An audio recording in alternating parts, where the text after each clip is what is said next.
Bienvenidos al Colegio de Empresarios. Estamos en nuestra sesión número 3 de organización estructurada. Estamos viendo los procesos o más bien las definiciones que intervienen dentro de los procesos de una organización y cómo estructurar esta misma. El día de hoy seguiremos con nuestros conceptos básicos de organización y división del trabajo, seguiremos con algunas definiciones y ya entraremos un poquito más en materia de acuerdo a lo que este representante de la escuela clásica de la administración, Henri Fayol, va comunicándonos. En el origen de la administración es muy fácil encontrar a ingenieros, porque la carrera de administración como tal no existía. Y de tal suerte que en los Estados Unidos, Frederick Taylor, ¿verdad?, pues hacía sus estudios de movimientos, de tiempos, buscando la máxima ejecución, la mejor ejecución posible. En una fábrica. Henri Fayol, que trabajaba en una empresa minera, ¿sí?, se dedicaba a tomar notas de sus actividades, lo que iba haciendo, lo que iba pensando, cómo iba mejorando, y esas notas fueron conformando la primera biblioteca de administración después de varios años. Mientras que Frederick Taylor estudió la base de la organización, trabajó con el personal obrero, el personal operativo, Henri Fayol abarcó toda la organización, fluyendo de arriba hacia abajo y regresando de abajo hacia arriba. Taylor estaba más preocupado por incrementar la productividad y la productividad dentro de la planta. Fayol, como les digo, estaba en una empresa de tipo minero y estaba más preocupado porque toda la organización funcionara.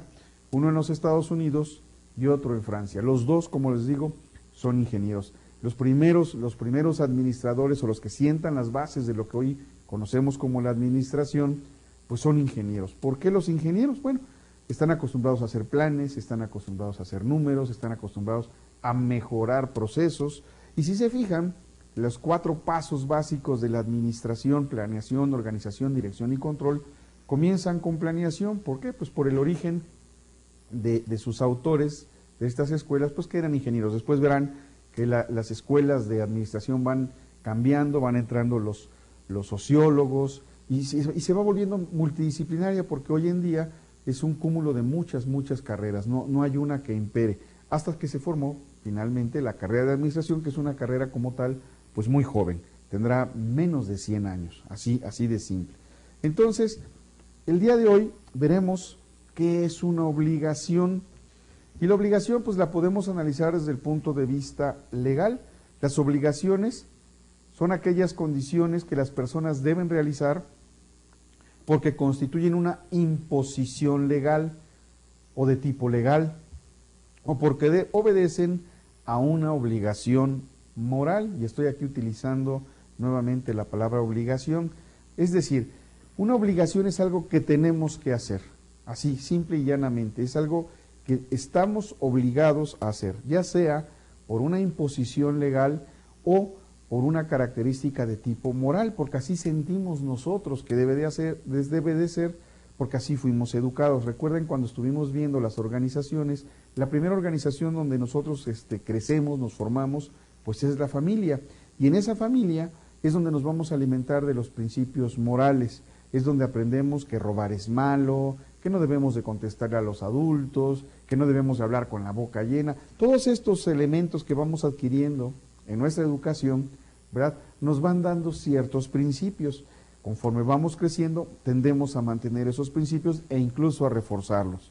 Entonces, ¿qué es una obligación? Pues una obligación es algo que me impele a cumplir un requisito, ya sea porque es de tipo legal, por ejemplo, no debo dar vuelta a la izquierda en algunas calles, o no debo de manejar a más de determinada velocidad en otro lugar, pues son imposiciones de tipo legal. Si no hago caso a esa obligación, pues inmediatamente vendrá una sanción.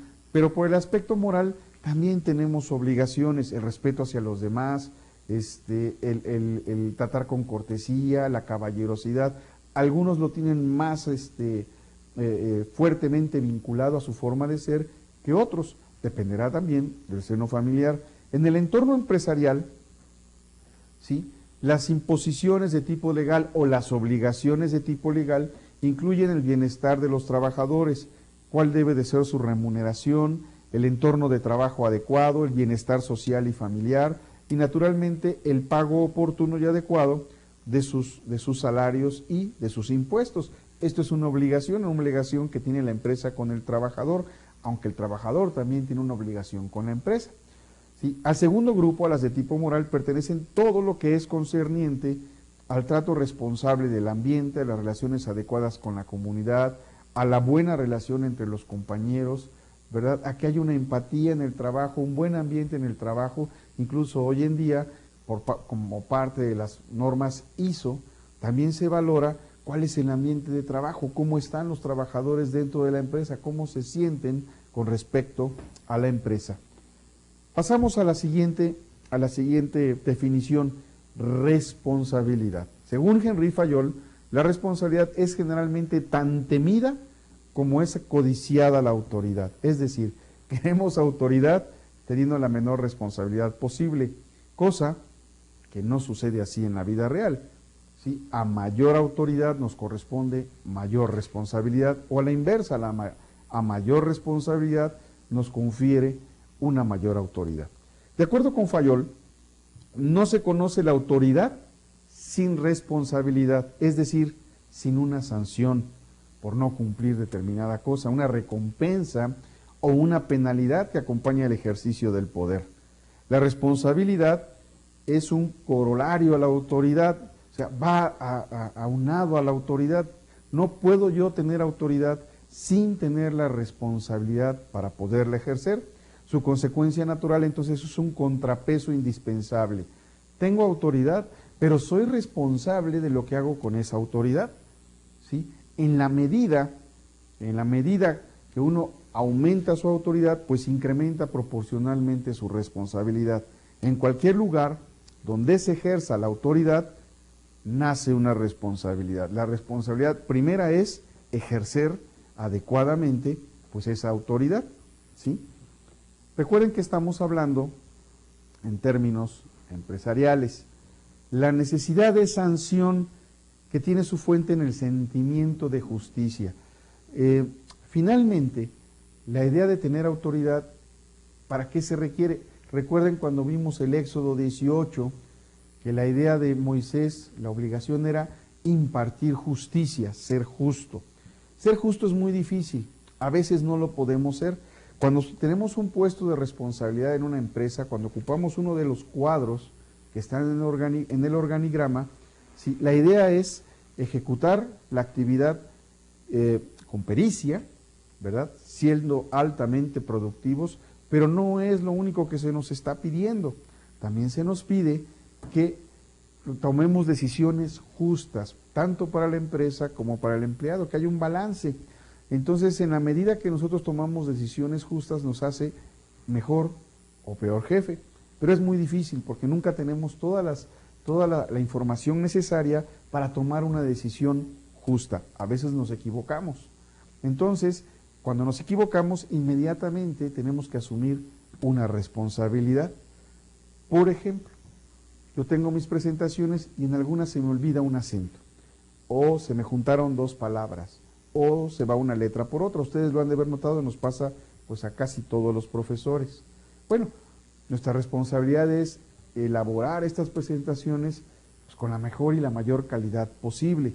A veces por tiempo, a veces por compromisos, por las razones que ustedes quieran, se nos escapa algo, se nos va algo.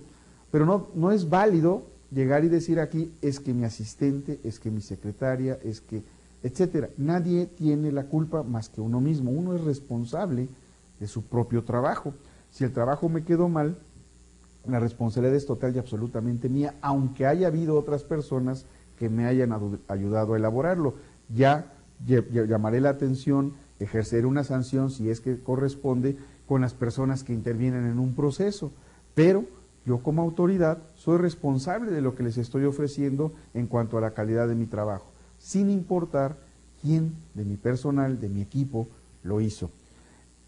Es que este principio, el de responsabilidad, está íntimamente ligado al principio de subordinación de los intereses particulares al interés general. ¿Se acuerdan cuando vimos los 14 principios administrativos de Henry Fayol? Hablaba de este principio, el principio de la subordinación. ¿Qué es este principio de la subordinación? Es decir, mis intereses particulares pasan a segundo término, porque es más importante el interés de la empresa. Entonces yo debo de trabajar en función de los intereses de la empresa, no de los intereses personales. Si la empresa tiene diferentes intereses a los míos, yo tengo una postura o tres, como se los decía yo en una clase anterior. Tengo la postura de modificar mis intereses a los de la empresa, uno, o dos, puedo aceptarlos tal como son, ¿verdad? Y no decir absolutamente nada. O tres, puedo irme y buscar una empresa que esté más de acuerdo con mis intereses y mis propios objetivos, ¿sí? Lo que se persigue es, en especial quienes tienen uso de la autoridad, la ejerzan en beneficio de la organización y del bien general, evitando anteponer sus intereses personales por encima del interés general. Debe tenerse en cuenta que el principio de autoridad guarda relación con los principios de disciplina, centralización, jerarquía y equidad, formando un todo armónico que, como ya hemos visto, es tan característico en Fayol. Fayol siempre pugnaba, siempre trataba de que la organización marchara adecuadamente bien, totalmente funcional, totalmente estructurada. ¿Por qué razón Fayol se preocupaba tanto de esto? ¿Por qué no era la misma preocupación en Taylor, por ejemplo? Pues hay una razón primordial. Fayol trabajaba en una empresa minera, en donde la seguridad es muy importante, en donde la vida del ser humano está en juego. Y esto sensibiliza a Fayol a la hora de hacer una estructura para una organización, a la hora de pensar en las bases, en los principios que debe de regir a esa organización, porque estaban en juego vidas humanas. Entonces, esa es la razón por la que Henry Fayol se fija tanto, ¿sí?, en estas cuestiones como son las obligaciones, la autoridad, la responsabilidad. Fayol decía, la mejor garantía contra los abusos de autoridad y las debilidades de un gran jefe es el valor personal y principalmente su alto valor moral. ¿Qué es una función? Función etimológicamente proviene del latín fungere, que significa hacer, cumplir, ejercitar, que a su vez deriva de finire, es decir, terminar, concluir, cumplir finalmente. Es decir, que la función es el conjunto de actividades afines, dirigidas a proporcionar a las unidades que hay en una organización, los recursos y servicios necesarios para hacer factible la operación institucional. La administración, pues, se aplica en todo tipo de corporación. Es aplicable a los administradores en todos los niveles de la corporación. La meta de todos los administradores en todos los niveles de corporación es precisamente cumplir la función. La administración se ocupa entonces del rendimiento y esto implica que haya eficacia y que haya eficiencia. Las dos sumadas se le llama efectividad. ¿Qué es la eficacia? La eficacia es cumplir los objetivos. ¿Qué es la eficiencia? Cumplir esos objetivos haciendo un uso adecuado, óptimo de los recursos que se nos dan. Vamos a poner, por ejemplo, que pasa una mosca en este momento y yo rápidamente con la mano la mato. Mi objetivo sería matar la mosca. Desde el punto de vista de eficacia, cumplo con el objetivo. O bien, puedo tomar un folder y con el folder, ¡pum!, le pego y la mato. El objetivo era matar a la mosca y entonces cumplí el objetivo. Si cumple el objetivo, estoy trabajando con eficacia. O bien, una tercera opción es tomar un matamoscas, matar la mosca y vuelvo a cumplir el objetivo que era matar a la mosca. Pero ¿qué creen? Me encuentro aquí, ¿sí?, un spray, ¿verdad?, un insecticida, y rocío el insecticida y inmediatamente cae la mosca muerta. Con 4 características: mi mano, un folder, un matamoscas y un insecticida, logré matar a la mosca. Fui eficaz. Pero ¿qué creen? Con uno solo de las soluciones que les acabo de proponer, con una solo soy eficiente.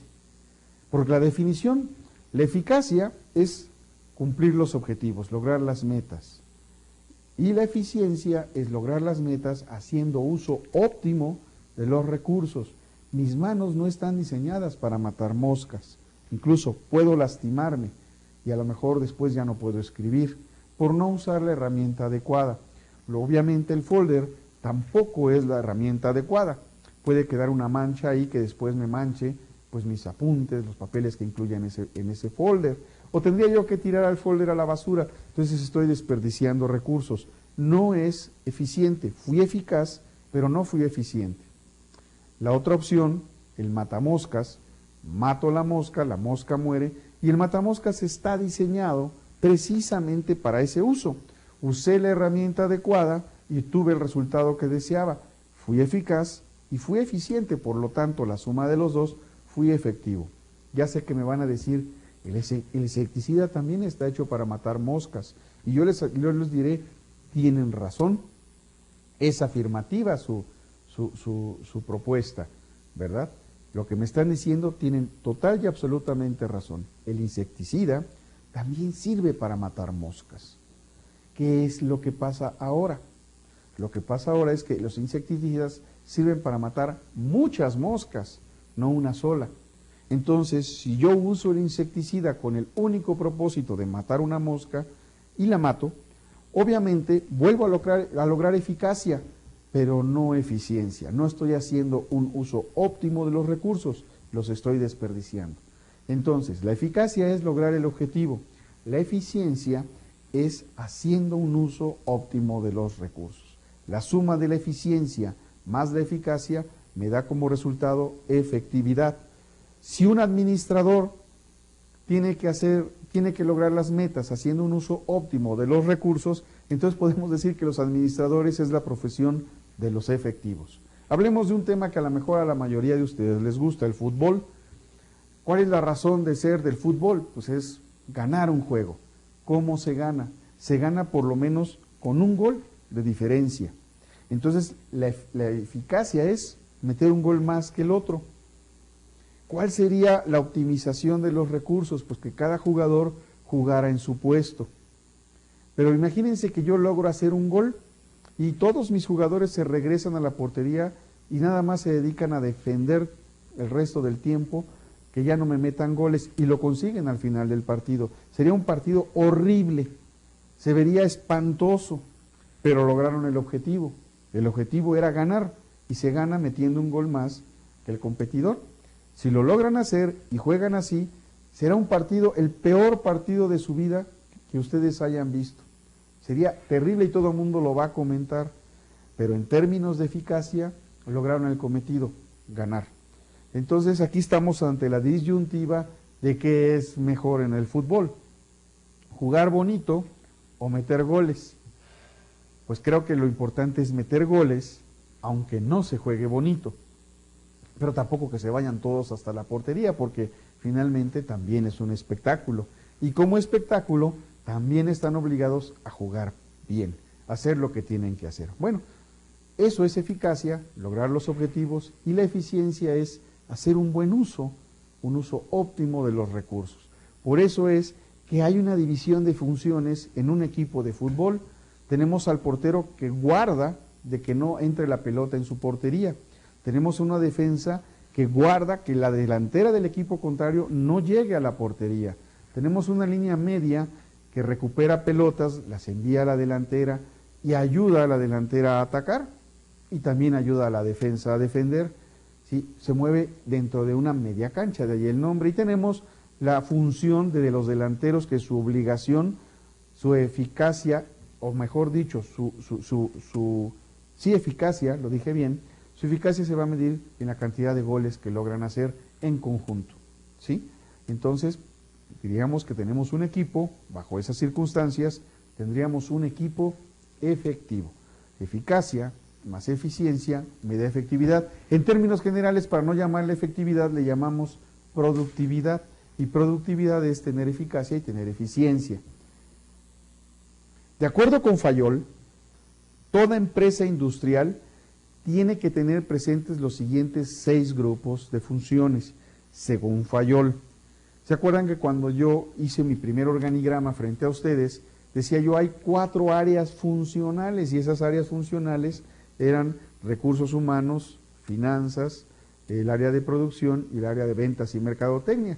Esas, según fue lo que yo comenté, eran las 4 áreas funcionales mínimas, y dije, bueno, si no hay producción puede haber operación o puede haber servicio.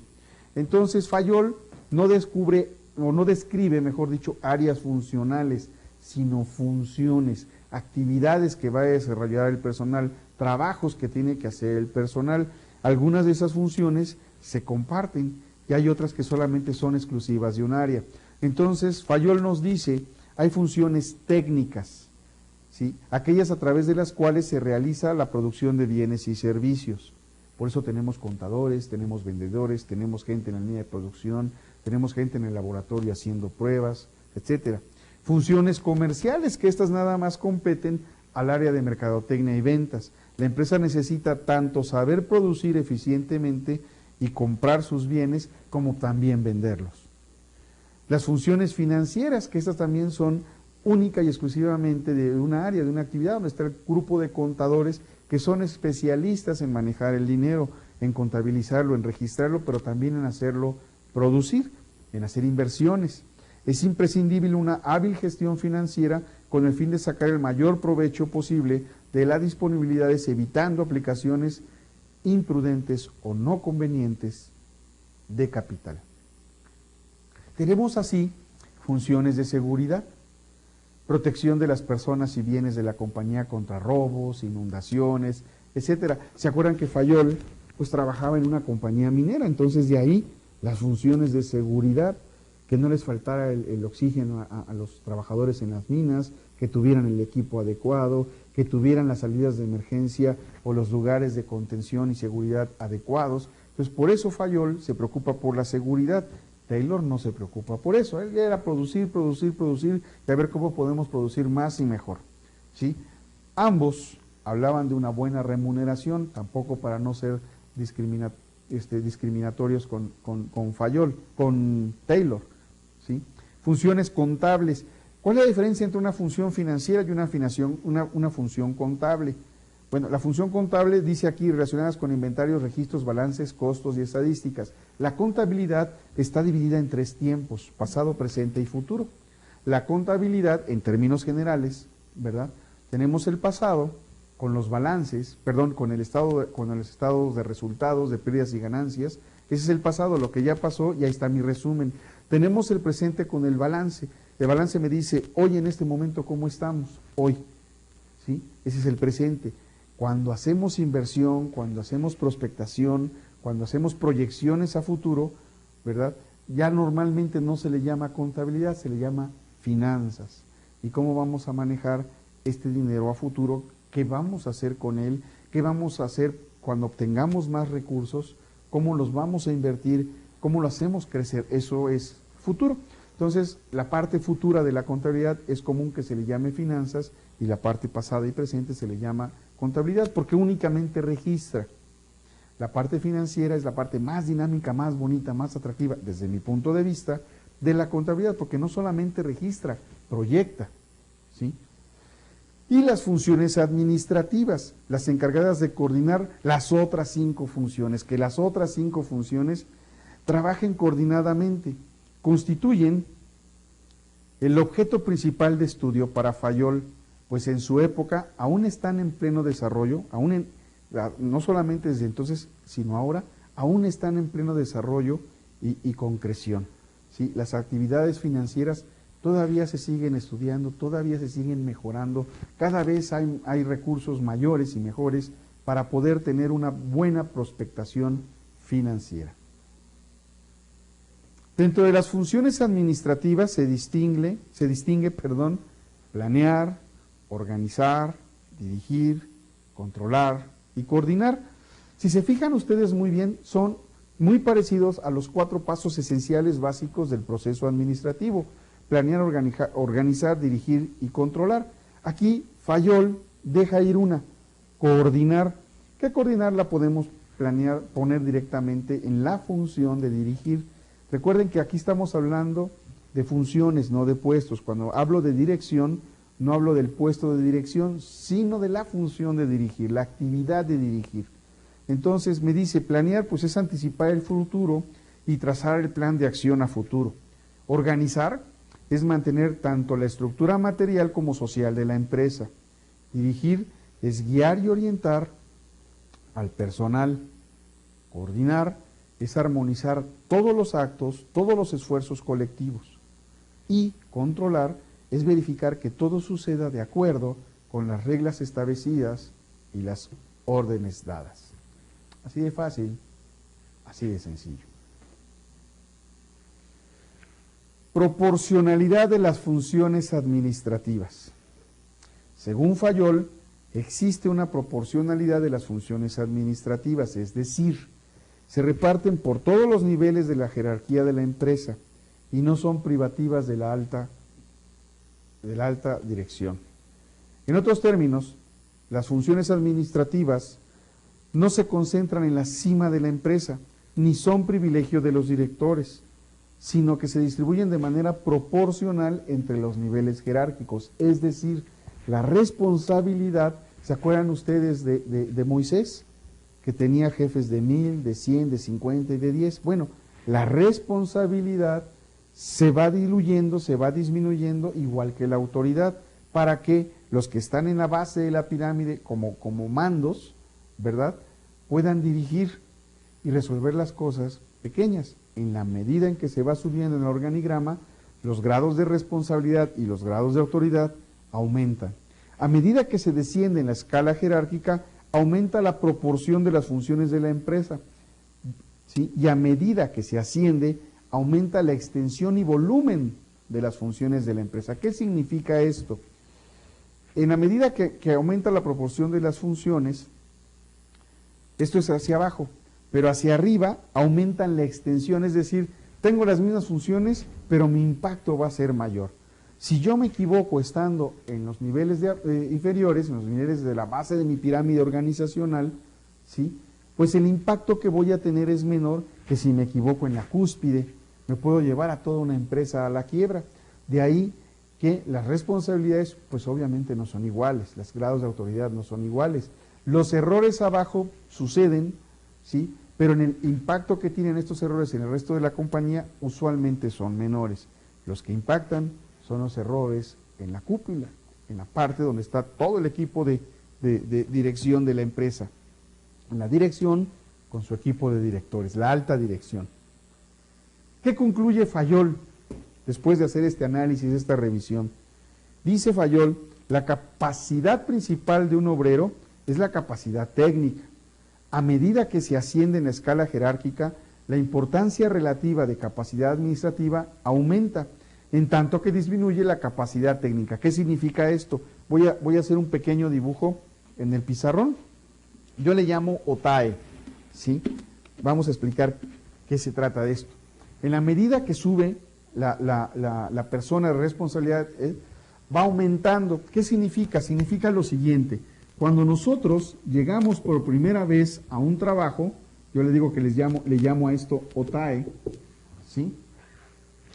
Cuando empezamos con un trabajo, somos total y absolutamente operativos. No importa que hayamos estudiado una carrera. La única diferencia es que el tiempo que voy a pasar siendo operativo cuando termine una carrera debe de ser menor que si no lo hubiera terminado.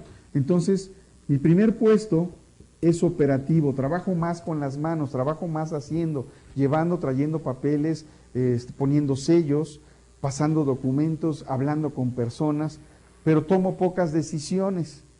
Mi trabajo es básicamente operativo. En la medida que yo voy haciendo bien mi trabajo se vuelve técnico, y cuando se vuelve técnico significa que comienzo a hacer aquello para lo cual me preparé a hacer. Entonces no se pierde lo operativo, pero empieza a incrementarse lo técnico. Cuando estoy aquí, la parte técnica es mucho mayor que la parte operativa. En el momento que se me asigna personal, mi trabajo se vuelve administrativo, porque además de mi trabajo, tengo que organizar el trabajo de otros. En la medida que yo voy subiendo los escalones de una empresa, mi trabajo administrativo va aumentando y va disminuyendo paulatinamente los demás. Es decir, al principio soy casi total y absolutamente operativo. Posteriormente soy más técnico que operativo. Después soy más administrativo que técnico y operativo ya soy mínimo. ¿Sí? Sí tengo que firmar, sí tengo que hacer escritos, sí tengo que pasar reportes, pero en menor cantidad. Pero la calidad de la información tiene que ser mayor. Y en la parte superior de la pirámide, mi trabajo administrativo se reduce porque se vuelve estratégico. ¿Sí? ¿Por qué se vuelve estratégico? Porque lo que yo haga tiene que ver con la visión de la empresa y tengo entonces que tomar decisiones. No significa que no sea administrativo, pero es la parte de la alta dirección, la alta administración, es donde ya tenemos que ver la estrategia, ya tenemos que definir el camino, somos los capitanes del barco, tenemos que definir el camino por donde va a ir la empresa. Hay una quinta letra que sus apuntes, sus presentaciones no muestran, pero que existen. La cúpula, la parte de hasta arriba, es política. Cuando yo comencé con mi carrera y empecé a trabajar, yo pensaba que la persona que llegaba hasta arriba a dirigir la empresa, pues era el que más sabía. Conforme fui pasando el tiempo, fui creciendo en las empresas, fui conociendo otras empresas, me di cuenta que no. El puesto de hasta arriba se ocupa regularmente en función de las relaciones que se tiene. Y no siempre es el que es mejor estratega o un mejor administrativo, sino el que está mejor relacionado, mejor posicionado. Eso sucede en la mayoría de las empresas. ¿Sí? Es muy importante este puesto, pero este puesto no necesita saber en esencia. ¿Sí? ¿A qué me refiero? Un entrenador de fútbol no necesita ser o haber sido un excelente portero o un excelente goleador. Simplemente debe de ser un excelente observador de su equipo y saber en qué posición debe jugar cada uno. Y eso es lo que hace este puesto. Y este puesto dirige a todos los demás. Esto nunca lo van a encontrar, jamás lo van a encontrar escrito en un libro de administración, pero es real. Lo tacho porque no aparecerá, pero existe. Ustedes en su misma empresa lo encontrarán, y no solamente aquí, en otros puestos que deberían de estar ocupados por alguien altamente administrativo o alguien altamente estratega, están ocupados porque la persona tenía buenas relaciones. Es parte de la naturaleza humana, existe y hay que estar consciente de eso. Por eso es importante no solamente crecer técnicamente, sino crecer interpersonalmente, relacionarnos con la compañía para que la empresa nos tenga siempre presentes de buena manera. Regresamos a nuestro escritorio, ¿verdad? Y es a lo que se refiere de que cuanto más elevado sea el nivel jerárquico, mayor debe de ser la capacidad. Y a medida que se asciende, la importancia relativa disminuye, pero tiende a nivelarse con categorías de agentes. ¿Sí? La actividad, ¿qué es la actividad entonces? Es una noción muy amplia. Actividad, algunos dicen, pues, moverme, ¿no? Y moverme es igual a trabajo, y no es cierto. Puedo moverme y no estar trabajando. ¿Sí? De hecho, la fórmula de trabajo en física es igual a la fuerza por la distancia. Si yo no me desplazo, no estoy trabajando. Entonces, si estoy todo el día sentado en mi escritorio, físicamente, ¿verdad? Físicamente, en función de la física, no estoy trabajando. ¿Ok? Entonces, indica la forma en que se utiliza el tiempo de vida y que expresa todo el dinamismo de la naturaleza humana, siendo el trabajo solo una de ellas. Al lado de las actividades desarrolladas en la esfera doméstica, educativa, cultural, recreativa, deportiva, relaciones con los amigos, todo esto son actividades. Y todas estas actividades nos conforman como seres humanos, nos dan vida como seres humanos, nos actualizan como seres humanos. La actividad tiene un sentido en primer lugar para quien la realiza y expresa el dinamismo propio de la vida humana. Puede estar orientada a obtener de manera directa un bien o acceder a un servicio, ¿sí?, que satisfaga una necesidad material o no material.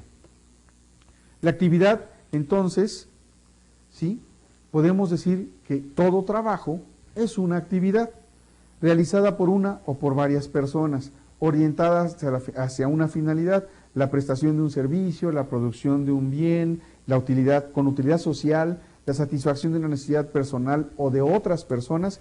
Eso es una actividad. El trabajo así entendido involucra a todo el ser humano que pone en acto sus capacidades y no solamente sus dimensiones fisiológicas y biológicas, dado que al mismo tiempo que se soporta una carga estática, con gestos, posturas, despliega su fuerza física, moviliza las dimensiones psíquicas y mentales. El trabajo entonces puede dar lugar a la producción de bienes y servicios destinados al uso doméstico, en la esfera no mercantil, sin contrapartida de remuneración salarial. ¿Qué es la actividad en el trabajo?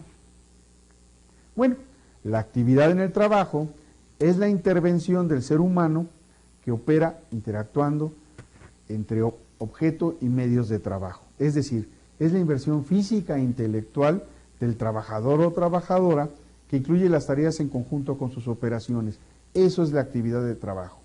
¿Sí? Para cumplir, ¿para qué lo hace? Pues para cumplir con la intención para la que fue contratada, donde existe la interacción dinámica con otras personas, con otros medios, con otros recursos que intervienen en la transformación. Recuerden que es un proceso de entrada, transformación y salida.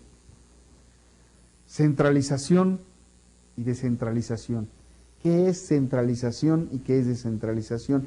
Una organización tiene que tomar decisiones estratégicas y operacionales. ¿Dónde y por quién deben ser tomadas estas decisiones? ¿Y cómo debe ser adaptada a la estructura organizacional? Bien, la centralización y la descentralización son dos maneras opuestas de transferir poder, ¿sí?, en la toma de decisiones y de cambiar la estructura organizacional de las empresas en forma coordinada o concordada. ¿Sí? ¿Qué es la centralización? Pues la centralización es el proceso de transferir y asignar autoridad para la toma de decisión a los niveles más altos de una jerarquía organizacional. En una organización centralizada, la toma de decisiones se ha trasladado a los niveles más altos de la organización, tales como una oficina central o un centro corporativo. El conocimiento, la información y las ideas se concentran en lo más alto y las decisiones se conectan hacia abajo, en cascada, hacia el resto de la organización. ¿Qué es la descentralización? ¿Sí? Es el proceso de transferir y asignar autoridad en la toma de decisiones a los niveles inferiores de una jerarquía organizacional. En una organización descentralizada, la toma de decisiones se ha trasladado a los niveles inferiores de la organización, tales como divisiones, sucursales, departamentos o subsidiarias. El conocimiento, la información, las ideas fluyen desde la base hasta la cima de la organización. El grupo de control de alta gerencia es relativamente pequeño y hay relativamente pocas gradas en la organización, debido a que hay más autonomía en los niveles más bajos. Bueno, ¿qué es lo que me está diciendo este señor? Porque a lo mejor no me queda claro. Regresemos ahora a nuestro pizarrón y vamos a ver cómo puede ser una empresa centralizada o cómo puede ser una empresa descentralizada. ¿Cómo funciona? Una empresa centralizada, aquí es donde se toman las decisiones y tengo mis diferentes áreas o lugares o regiones o fuentes o recursos y no importando qué tan cerca o qué tan lejos está, mi decisión se toma desde un centro. ¿Sí? ¿Qué es lo que sucede? Pues que el centro se satura porque hay muchas decisiones que tomar. Esto es, ¿verdad?, una función centralizada. En nuestro país, muchas de las secretarías están en México, para estar cerca de la presidencia. Yo no podría entender, por ejemplo, por qué la Secretaría de Marina está en la Ciudad de México, por ejemplo, cuando debería estar en un puerto, ¿sí? ¿Por qué Petróleos Mexicanos está en la Ciudad de México, donde no hay petróleo, en vez de estar en un lugar? Bueno, pues es una función centralizada, pero algunas empresas privadas también operan así. ¿Cuál sería una función descentralizada? Ah, bueno, pues tendremos puestos, polos de desarrollo, en donde, aquí, este es mi centro, ¿sí? En donde a lo mejor las estructuras fluyen como si fuera una gran telaraña, y esto me permite a mí tener un mejor y mayor manejo de la información, porque cada quien toma sus propias decisiones, y aquí ya me llegan las decisiones digeridas. ¿Ok? Pasemos a la siguiente diapositiva. Espero que no estén muy cansados, ya vamos a terminar. Ya nos faltan como 2 horas. ¿Sí? Tranquilos. Perdón. 3 formas de descentralización. La desconcentración, la forma más débil de descentralización. La autoridad de toma de decisiones se redistribuye hacia niveles inferiores o regiones dependientes de la misma organización. Es decir, esta desconcentración es, tengo mi centro y alrededor tengo otros centros que van a funcionar así, como está aquí en la centralizada. ¿Sí? O sea, tengo yo un centro general, pero otros centros van a funcionar así. No estoy descentralizando totalmente. La delegación es una forma más extensa de descentralización. Se va pareciendo a esta que tenemos aquí, como si fuera una gran telaraña. Se ve muy fea, ¿verdad? Pero bueno, algunas estructuras de empresas están bastante feas. Regresemos al escritorio, ¿sí? La delegación y finalmente la descentralización. Un tercer tipo de descentralización es la descentralización así, total y absolutamente dicha, donde la autoridad de la toma de decisiones se transfiere totalmente a las unidades de organizaciones autónomas. Por ejemplo, tenemos una coordinadora nacional de una empresa y en cada región, en cada división, allá hay un jefe que nada más da su reporte al coordinador general. El coordinador general puede ser un director nacional, un gerente nacional, simple y sencillamente va dando las pautas que la dirección da para cada una de las gerencias regionales o divisionales, y el responsable de esa gerencia o de esa división toma las decisiones competentes para que den los resultados esperados, sin que haya, ¿sí?, inclusión o intervención de la gerencia o la dirección nacional. Es una forma relativamente fácil de operar porque se le está dando la autoridad que corresponde a cada área, y el conocimiento de cada área pues las tienen las personas que están allí. ¿Sí? Es muy fácil que nosotros como administradores de pronto estamos en un país y estamos dando instrucciones de cómo debe de operar Brasil o cómo debe de operar Colombia o Argentina, y no estamos ahí, y estamos tomando nuestras decisiones desde nuestro propio escritorio. ¿Sí? ¿Qué es lo que va a fortalecer la centralización? La filosofía, énfasis puesto en controles de arriba hacia abajo, liderazgo, visión estratégica. Las pymes trabajan centralizadas en su mayoría. Toma de decisiones, es una toma de decisión fuerte, autoritaria, visionaria y carismática. Va a depender del carisma que tenga el líder. El cambio organizacional, configurado desde arriba, me va a dar la visión del líder. La ejecución es decisivamente, es rápida, coordinada, ¿sí? Es decisiva, es capaz de responder rápidamente a los temas y a los cambios importantes. ¿Por qué? Porque está centralizada, uno solo o un pequeño grupo toma la decisión por todos los demás, y es uniforme porque hay poco riesgo de disensión o de conflicto. Nadie puede pensar diferente, pues ¿cómo vamos a tener un conflicto si es uno el que toma todas las decisiones?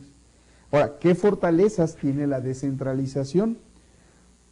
En cuanto a la filosofía, es un énfasis puesto de abajo hacia arriba, político, cultural y en la dinámica de aprendizaje, lo que les comentaba yo de las divisiones. La toma de decisiones es democrática, participativa y detallada, pero lleva tiempo. ¿Sí? El cambio organizacional, entonces, es emergente de cada una de las interacciones y de la dinámica organizacional, en la medida que los gerentes, pues las divisiones, de las regiones, de las oficinas, estén preparados, pues las decisiones van a ser mucho mejores. Su evolución es un proceso que constantemente está en evolución y es muy flexible para adaptarse a los temas y a los cambios de menor importancia. Su participación, su responsabilidad, hay poco riesgo de un comportamiento resistente a propuestas, ¿sí? No están las propuestas inventadas y hay poco riesgo dentro de la organización. ¿Por qué dentro de la organización?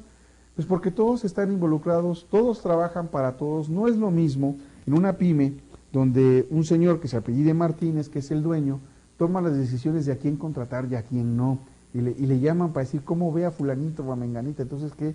Ya lo contrato, no, dígame usted, y la persona que está entrevistando ya está impaciente porque el señor de la fábrica le está molestando constantemente de que necesito mi operador, y el señor que hizo la entrevista dice, no, es que el señor Martínez todavía no me lo autoriza, y no se mueve nada hasta que no llega el señor Martínez. O bien, en esa misma empresa tenemos a un contador que está esperando la firma de cheques del señor Martínez para poder pagarle a los probadores, y el señor Martínez no está o no ha llegado, o cuando llega no quiere firmar los cheques o se le olvida firmar los cheques. Entonces, esa es una de las grandes desventajas de la centralización. Si la toma de decisiones puede ser muy rápida, pero la operación misma puede volverse muy lenta. En cambio, en una empresa descentralizada, la toma de decisiones puede llevar más tiempo, pero la operación es ágil y expedita. Una vez que se ha tomado la decisión, todos trabajan con eficacia y con eficiencia, buscando ser altamente efectivos, es decir, altamente productivos. Por mi parte, el día de hoy, aquí terminamos esta sesión número 3.